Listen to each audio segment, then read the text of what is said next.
Salah satu peristiwa terkenal yang terjadi pada zaman Nabi Musa alaihissalam adalah peristiwa sapi betina yang kemudian oleh Allah SWT diabadikan menjadi nama surat terpanjang dalam Al-Quran, yaitu surat Al-Baqarah.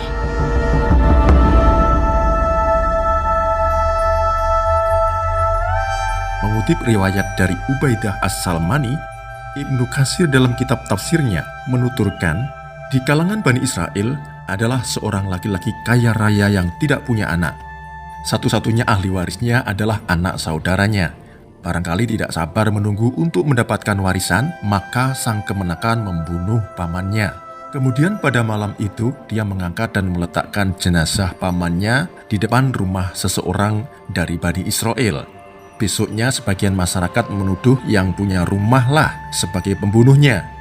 Yang lain menolaknya, sehingga terjadilah perdebatan dan pertengkaran. Seseorang mengusulkan agar mendatangi Nabi Musa alaihissalam dan menanyakan kepadanya siapa yang membunuh lelaki tersebut. Mereka menyatakan, "Wahai Musa, engkau Nabi Allah, maka tanyakanlah kepada Allah siapa yang membunuh laki-laki itu."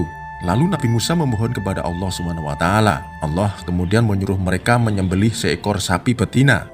Allah berfirman, "Dan ingatlah ketika Musa berkata kepada kaumnya, sesungguhnya Allah menyuruh kamu menyembelih seekor sapi betina." Mereka berkata, "Apakah kamu hendak menjadikan kami buah ejekan?"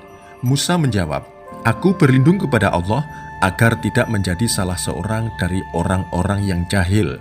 Quran Surat Al-Baqarah ayat 67. Mendapatkan perintah untuk menyembelih sapi betina, mereka langsung memberikan reaksi negatif. Mereka menuduh Nabi Musa mempermainkan atau mengolok-olok mereka. Barangkali dalam pikiran mereka, apa hubungannya mencari sang pembunuh dengan menyembelih seekor sapi betina?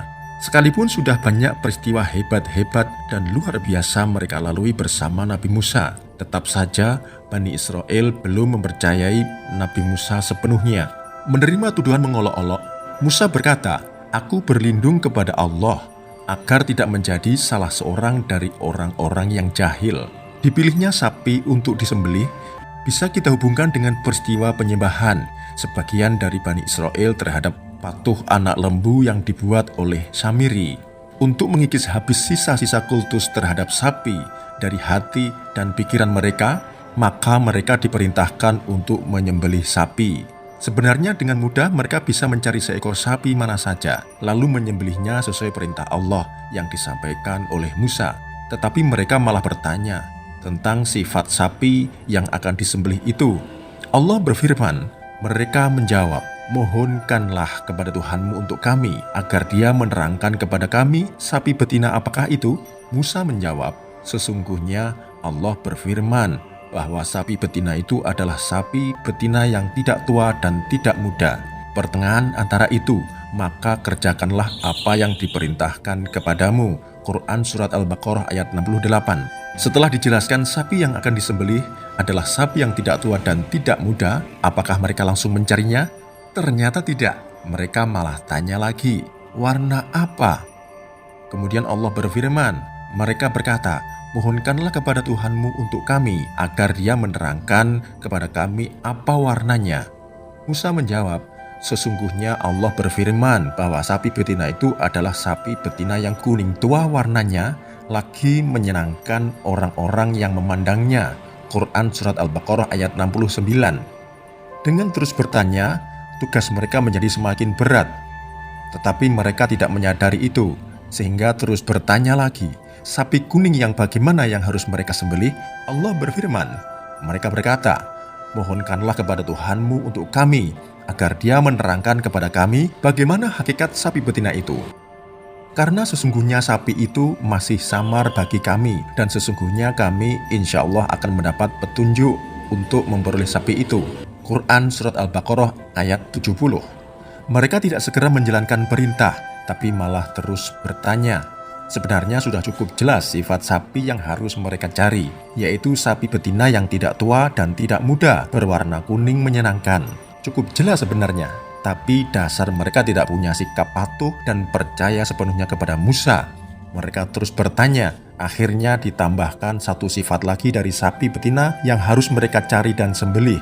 Kembali Allah berfirman, Musa berkata, Sesungguhnya Allah berfirman bahwa sapi betina itu adalah sapi betina yang belum pernah dipakai untuk membajak tanah dan tidak pula untuk mengairi tanaman. Tidak ada belangnya.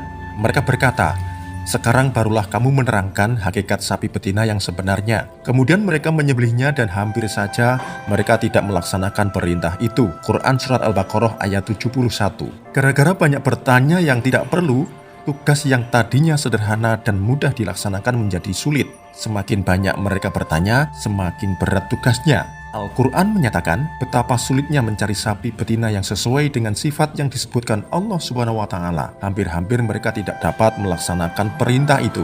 Pelajaran penting bagi kita sekarang ini untuk tidak meniru sifat buruk Bani Israel. Bertanya karena tidak tahu boleh saja.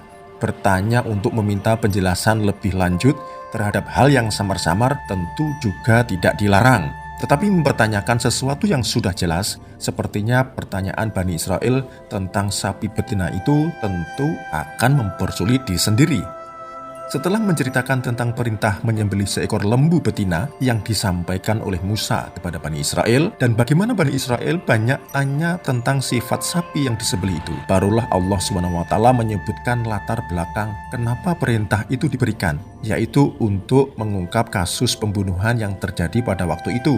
Allah berfirman, "Dan ingatlah ketika kamu membunuh seorang manusia, lalu kamu saling tuduh-menuduh tentang itu, dan Allah hendak menyingkapkan apa yang selama ini kamu sembunyikan." Quran Surat Al-Baqarah ayat 72. Kembali kepada Bani Israel. Setelah lembu itu ditemukan dan disembelih, lalu dipotong ekornya, kemudian dipukulkan kepada jasad korban pembunuhan itu. Lelaki yang sudah meninggal itu tiba-tiba bangun dan mengatakan bahwa yang membunuhnya adalah anak saudaranya sendiri. Lalu dia kembali meninggal. Allah berfirman, "Pukullah mayat itu dengan sebagian anggota sapi betina itu." Demikianlah Allah menghidupkan kembali orang-orang yang telah mati dan memperlihatkan kepadamu tanda-tanda kekuasaannya, agar kamu mengerti. Quran Surat Al-Baqarah ayat 73. Demikianlah Allah Subhanahu wa Ta'ala memperlihatkan kekuasaannya menghidupkan orang mati. Ayat ini menjadi salah satu bukti di samping bukti-bukti lain bahwa Allah akan menghidupkan kembali seluruh umat manusia di akhirat nanti. Wallahu a'lam bishawab.